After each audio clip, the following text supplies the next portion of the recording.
Hello everyone, welcome to English with Charles, and I'm going to launch this channel for those who really want to learn English with dedication and devotion, and for those who accept the criticism as a compliment.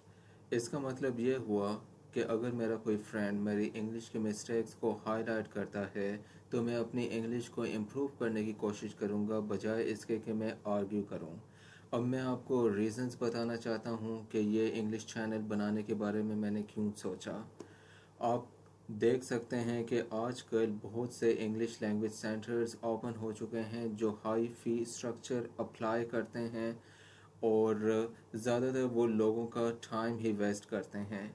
मैं आपको एक मिसाल देता हूँ। मैं एक demo class लेने एक इंग्लिश ट्रेनिंग सेंटर गया और जब मैंने एक वर्ड के फोनेम्स के बारे में पूछा, फोनिक्स के बारे में मैंने पूछा, मैंने सिलेबल्स के बारे में पूछा, मैंने कहा कि किस सिलेबल पे स्ट्रेस अप्लाई करनी है, मैंने एस्पिरेशन के बारे में पूछा, मैंने इंटोनेशन के बारे में क्वेश्चन किया। और आपको यकीन नहीं आएगा कि इन तमाम टर्मिनोलॉजीज़ का वहाँ जो टीचर्स थे उनको इन्फॉर्मेशन ही नहीं थी। यानी वो सिर्फ जानते हैं ABCD, मगर उनको फोनेम्स की इन्फॉर्मेशन नहीं है, तो आप किस तरह प्रोनाउंस कर सकते हैं एक वर्ड को।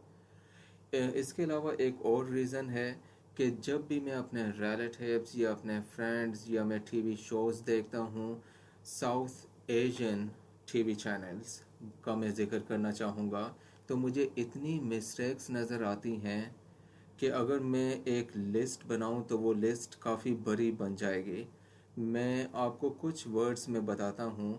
जिस तरह इंजन को इंजन कहते हैं लोग, इसी तरह अस्यूम को अज्यूम कहते हैं।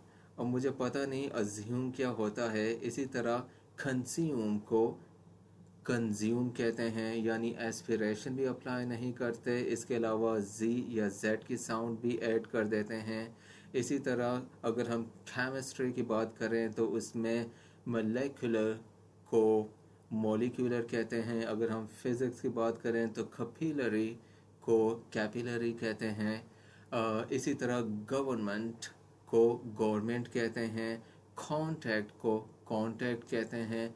कॉन्फिडेंस को कॉन्फिडेंस कहते हैं। और इसी तरह सुअरेज को सेवरेज कहते हैं। तो इसमें ये होता है कि जब भी इन इंग्लिश ट्रेनिंग सेंटर से जो भी इंग्लिश लर्न करता है और जब वो यूनाइटेड किंगडम जाता है या अमेरिका, कनाडा, ऑस्ट्रेलिया और न्यूजीलैंड जाता है, तो उनको हमारी इंग्लिश समझ में नहीं आती, ना ही उनकी इंग्लिश हमें समझ में आती है। ज़ाहिरी बात है, क्योंकि हम जो सुनते हैं एक गलत इंग्लिश, अब जो नेटिव स्पीकर्स हैं वो तो इस तरह प्रोनाउंस नहीं करेंगे, राइट।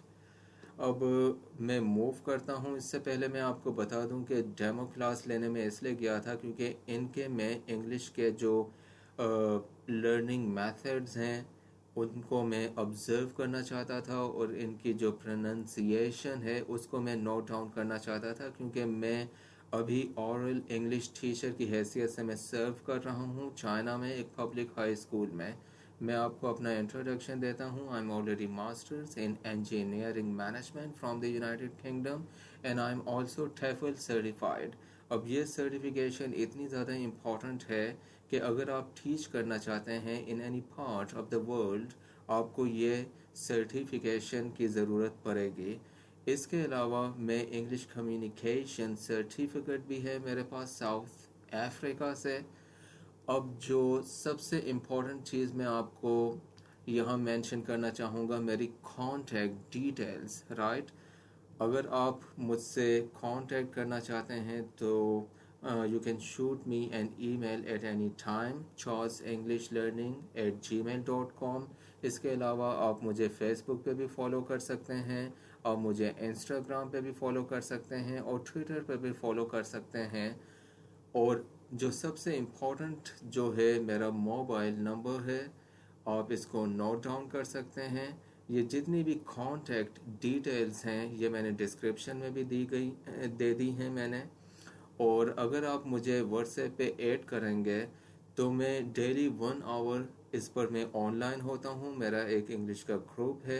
आपके जो भी क्वेश्चंस होंगे मेरी क्लासेस से रिलेटेड या कोई भी आपके जहन में कोई भी क्वेश्चन होगा, मैं उसको रिप्लाई आपको करूँगा। वो चाहे वॉइस मैसेज हो या वो रिटन जो भी टेक्स्ट हो, तो मैं आपको रिप्लाई करूँगा। आप ये नोट डाउन कर सकते हैं मेरी डिटेल्स। और अब मैं मूव करता हूँ अपनी नेक्स्ट स्लाइड पे। जो साउथ एशियन इंग्लिश है, इनके साथ जो प्रॉब्लम एसोसिएटेड हैं, जो नेटिव स्पीकर्स हाईलाइट करते हैं, उसमें सबसे पहला जो मैं मेंशन करना चाहूँगा वो है स्ट्रॉन्ग एक्सेंट। अब स्ट्रॉन्ग एक्सेंट का मतलब ये है कि हम जो स्ट्रेस अप्लाई करते हैं वो रॉन्ग सिलेबल्स पे अप्लाई करते हैं। मैं नेक्स्ट क्लासेस में आपको स्ट्रेस के बारे में भी बताऊंगा, मैं आपको सिलेबल्स के बारे में भी बताऊंगा, और इसके अलावा मैं आपको फोनेम्स और फोनिक्स जो कि IPA है, इसके बारे में भी मैं आपको इन्फॉर्मेशन दूंगा। मैं आपको एक मिसाल देता हूँ यहाँ, एक एग्ज़ाम्पल। ये जो वर्ड है CONTACT,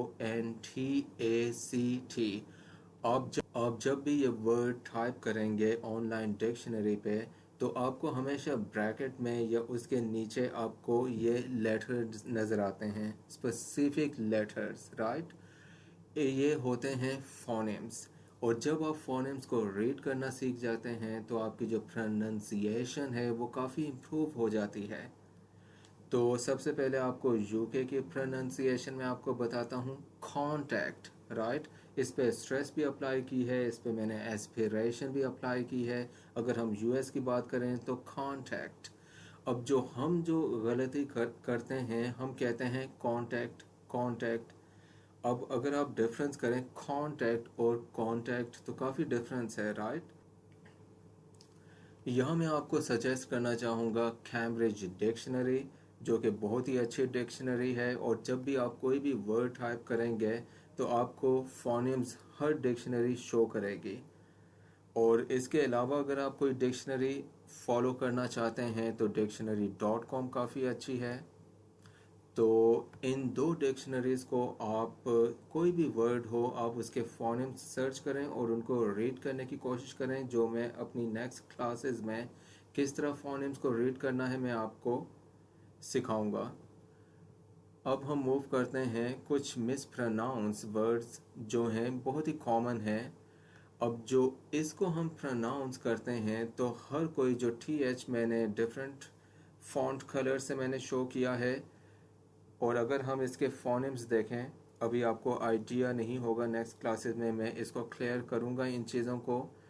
तो ये जो है theta, it's a voiceless consonant.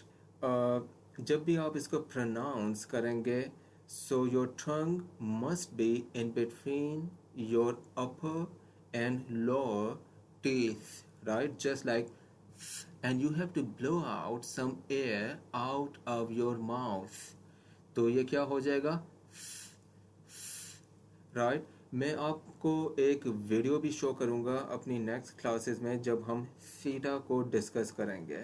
तो ये हम प्रोनाउंस करते हैं थैंक्स, थैंक्स, राइट। ये थैंक्स नहीं होता, क्योंकि ये तमाम लोग थैंक्स इसको कहते हैं और TH साउंड को हमेशा था वो निकालते हैं। ये बिल्कुल ही गलत है। अगर आप मूव भी करेंगे यूनाइटेड किंगडम में तो वो भी थैंक्स कहते हैं। इवन चाइना में भी थैंक्स ही कहा जाता है, क्योंकि जो TH साउंड है वो एक वॉइसलेस कॉन्सोनेंट है। मैं फर्दर एग्जांपल्स आपको शो करता हूँ। इसमें हम क्या गलती करते हैं, हम करते हैं इस पे एक तो स्ट्रेस हम अप्लाई कर देते हैं, और अगेन था साउंड, थिंक और आई थिंक। ये थिंक नहीं होता, ये होता है think, think, right, I think. अब आप डिफरेंस देखें, आई थिंक और आई थिंक डिफरेंट है। जब ये TH साउंड किसी भी वर्ड के एंड में आती है तो हम इसको जो रॉन्गली प्रोनाउंस करते हैं वो किस तरह हम करते हैं, बर्थ, मंथ, डेथ, साउथ। ये बिल्कुल भी गलत है। अब मैं आपको सही तरह प्रोनाउंस करता हूँ इन्हीं वर्ड्स को, बर्थ, मंथ, डेथ, साउथ। आपने देखा कि कितना ज़्यादा डिफरेंस है। अगर आप कोई इंग्लिश मूवी भी वॉच करते हैं या कोई भी इंग्लिश ड्रामा या टेड टॉक्स अगर आप वॉच करते हैं या आप पॉडकास्ट सुनते हैं, तो हमेशा आप यही देखेंगे कि वो जो नेटिव स्पीकर्स हैं वो हमेशा कहेंगे मंथ, डेथ। तो आप जब भी आप नेटिव स्पीकर से सुनेंगे इन वर्ड्स को प्रोनाउंस करते हुए, तो वो हमेशा मंथ, डेथ और साउथ इस तरह वो प्रोनाउंस करेंगे। वो था साउंड बिल्कुल भी नहीं निकालते क्योंकि ये गलत है। अब मैं मूव करता हूँ नेक्स्ट स्लाइड पर, और यहाँ मैं डिस्कस करना चाहूँगा फनीमिक चार्ट के बारे में।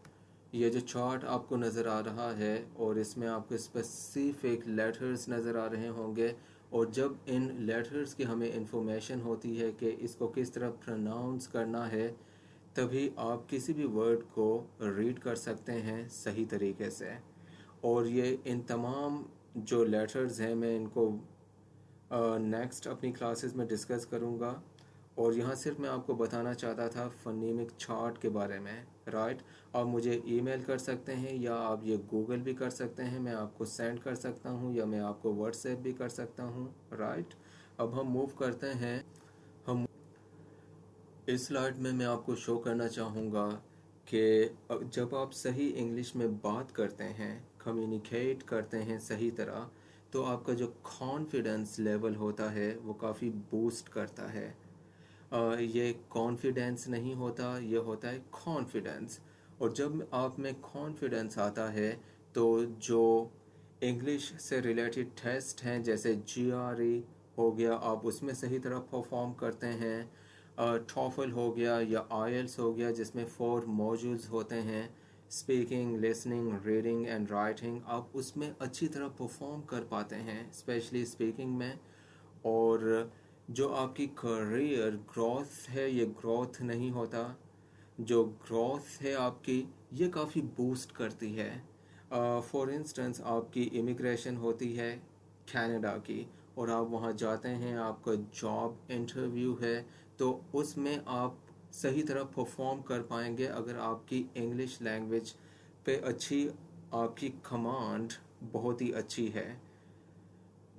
यहाँ मैं अब ख़त्म करना चाहूँगा अपनी क्लास को, और मैं यही कहूँगा कि मेरे चैनल को सब्सक्राइब करें आप, और ज़्यादा से ज़्यादा शेयर करें, क्योंकि ये जो नॉलेज है मैं ट्रांसफ़र करना चाहता हूँ इस नॉलेज को, कि आप सही तरह इंग्लिश को बोल सकें। क्योंकि मैं ये नहीं चाहता कि आप जा रहे हैं इंग्लिश लैंग्वेज सेंटर्स या आप उसी टिपिकल इंग्लिश को आप रिपीट किए जा रहे हैं।